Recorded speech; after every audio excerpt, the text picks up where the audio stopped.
ei võtnud midagi juurde.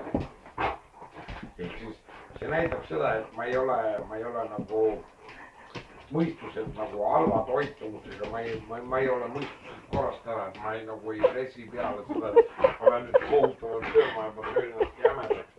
Ma ei võtnud midagi juurde. Brandil läksid kukile. Aga nii kui need rohud tulid, ma võtsin juurde, ma tegin kõik, mis arst käskis, ma võimlesin, ma hüppasin ja kaevasin. Kõik, mis arst ütles, kõik tegin ära. Ja kaaluga juhtus see, et seda tuli juurde ja juurde. Sõrkene küll. Sealt mingid sihid.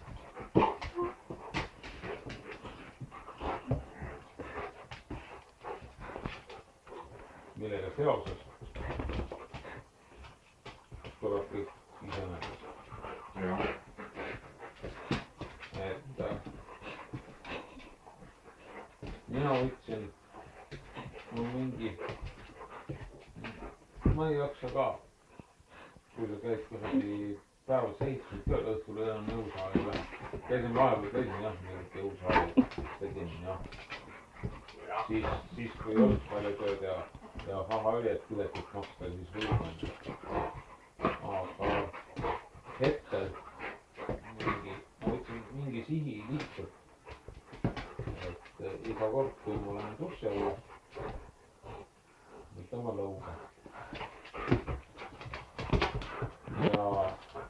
Ja selle lõua tõmbamise ma võtsin juba tegelikult, ma olen 3 aastat töötanud ausalt. Et nüüd on kas või mingi nädala jagu. Et aasta alguses annan endale lubatuse. Esimesel nädalal võtan ma 1 koha lõuga. Kuule, Muidugi. Aasta lõpus siit tegime 3 või mis sealt tuleb. Selle õhtu kunagi. Aga ma jätkuvalt juba 3. aastat proovin. Kristi vaatas umbes selle nagu, mis segad mind? Sa kadud midagi püüda. Mis nüüd on? Ma ei ütle see, et mingite kõvade meeste puhul ma räägiks midagi kaasa, aga ma teen midagi.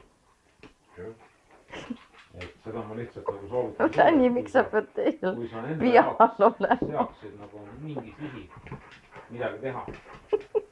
Mis ei nõua, mis ei ole nagu mingi selline, et ma olen nagu mingi sportsman. Ma